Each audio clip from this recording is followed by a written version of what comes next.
আসসালামু আলাইকুম রহমতুল্লাহ। কেমন আছেন সবাই? আজকে কয়েকদিন ধরে একটা বিষয় খুব খারাপ লাগতেছে। সেটা হচ্ছে এই যে ডাবিতে একটা ছেলেকে মেরে ফেলছে। তো আমার কষ্টটা এখানেই, তোরা যেহেতু এই ছেলেটাকে মেরেই ফেললি, খাবার খাওয়াইলি কেন ভাই? আরে খাবার খাওয়াইয়া তারপর কেন মারলি তোরা? মানে কি বলবো, মানুষের সেন্সলেস কতটুকু শেষ হইলে একটা মানুষ এসব কাজ করতে পারে? মানুষগুলা, এতগুলা মানুষ মিলে একটা মানুষকে খাবার খাওয়াইছে, তারপরে আবার মারছে, খাবার খাওয়ানোর আগেও মারছে। এটা পুরাপুরি একটা পরিকল্পিতভাবে করা হয়েছে। এটা পরিকল্পনা, এটা পরিকল্পিতভাবে করে তারপরে মারছে। তো এটা আমি এটাই বলবো যে প্রশাসনকে ভালোভাবে এটার ইনকোয়ারি করার জন্য। কারণ যে মানুষগুলো মারছে তারা কোনো মানুষই না, আমার মনে হয় তারা জানোয়ারের পর্যায়ে পড়ে গেছে। তারা জানোয়ারের পর্যায়ে পড়ে গেছে, তারা মানুষ না, তারা জানোয়ার হয়ে গেছে। জানোয়ারেরও একটা রেসপেক্ট থাকে, জানোয়ারের একটা লেভেল থাকে, ঠিক আছে? জানোয়ারের একটা জানোয়ারও বুঝে যে কোন সময় তার আহার প্রয়োজন হয়। কিন্তু এত খারাপ, তোদেরকে জানোয়ারের চেয়েও খারাপ বললে মানে কোন ভাষায় যে তোদেরকে বলবো ওই ভাষা আমার জানা নেই। কোন ভাষায় তোদেরকে মানে তোদের কোন ভাষায় তোদের নাম নিব ওইটা আমার জানা নেই।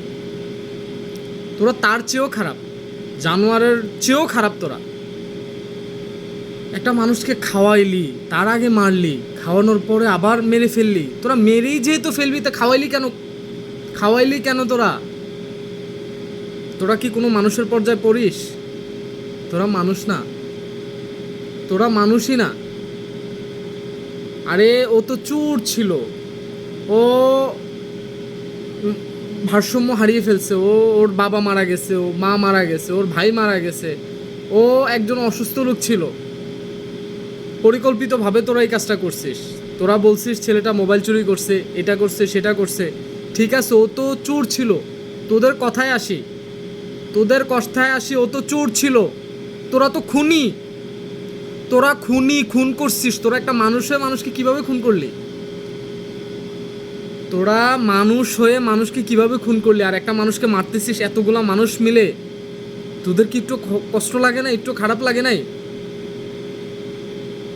আল্লাহ তোদের বিচার করবে ইনশাআল্লাহ, আল্লাহ তোদের বিচার করবে। আরে একটা মানুষকে বাঁচানোর জন্য এখন একটা মানুষ কত কিছু করে। আমি সব ছাত্রদেরকে বলি না, তোদের মতো কিছু কিছু মানুষের জন্য, তোদের মতো কিছু কিছু অমানুষের জন্য আজকে সব ছাত্রদের উপরে বদনাম যাইতে পারে, শুধু তোদের মতো কিছু অমানুষের জন্য।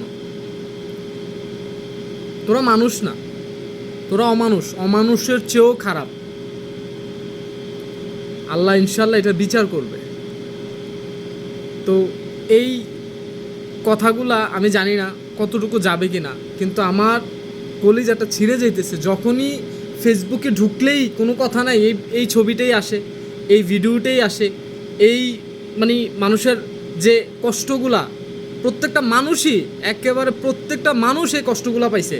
যে মানুষটাকে মেরে ফেলছিস তোরা খাওয়ানোর পরে, খাওয়ানোর আগেও মারছিস, ঠিক আছে, খাওয়ানোর পরে মেরে ফেললি কেন? দেশে প্রশাসন নাই, দেশে আইন নাই? তোরা আইন তোদের হাতে, আইন তোদের হাতে, তোরা কেন মারলি ভাই? আল্লাহ তোদের বিচার করবে ইনশাআল্লাহ। আমি প্রশাসনকে বলবো এটা ভালো করে দেখতে। এটা পরিকল্পিতভাবে মারা হয়েছে, ওকে মেরে ফেলছে পরিকল্পিতভাবে। ইনশাআল্লাহ এটার বিচার হবে, আল্লাহ আছে ইনশাআল্লাহ।